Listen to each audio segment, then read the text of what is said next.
From 2004, abalone is being poached at a higher rate than ever before. Over 2,000 tons are illegally harvested each year. By 2007, the shellfish is classified as commercially extinct. But then, the tide turns again.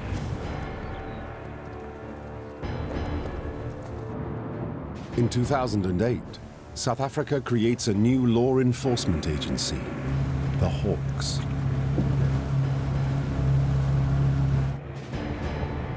The Hawks is essentially South Africa's answer to the FBI. Its aim is to target the very worst crimes. And in the Western Cape, that means the illegal abalone trade.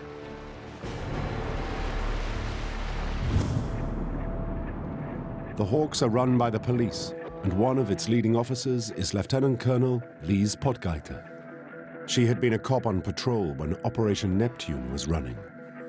But 5 years on, she is now charged with taking down the syndicate heads.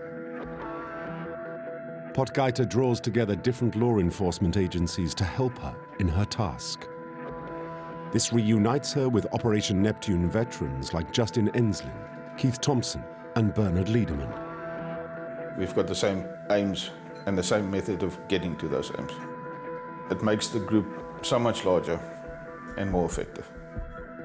As a department, you'll find a dedicated group of officials, the people who really love what they're doing.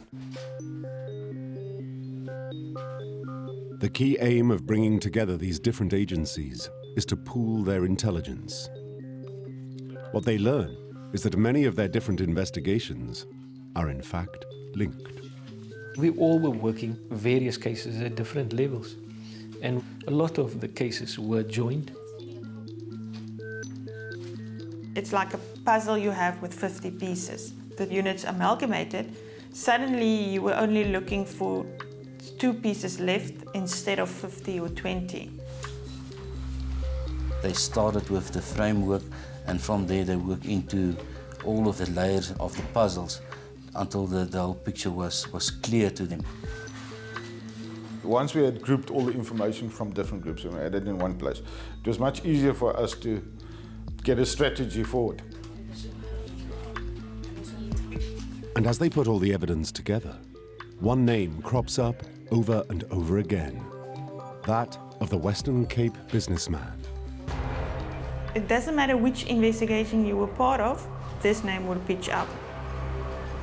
The businessman will become the newly formed Hawks unit's first priority target. It was a deliberate decision to target the most influential person in that community that we thought were involved in the poaching.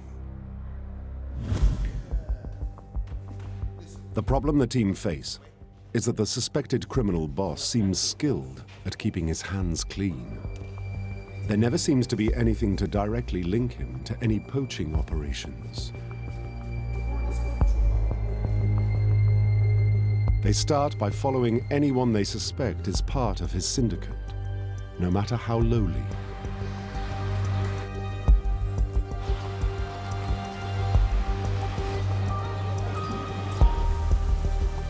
If they were in the water, we would be nearby, we would do surveillance.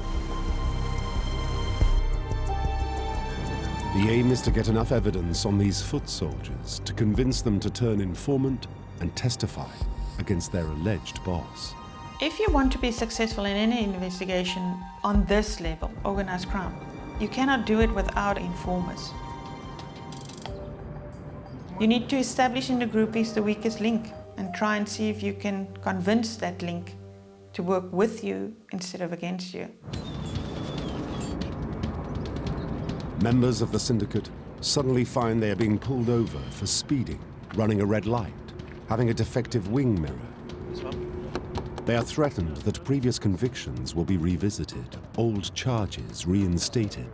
That is, unless they reveal everything they know about the Western Cape businessman. And then I start talking to the suspect. You're going to go to jail for this. Work with me.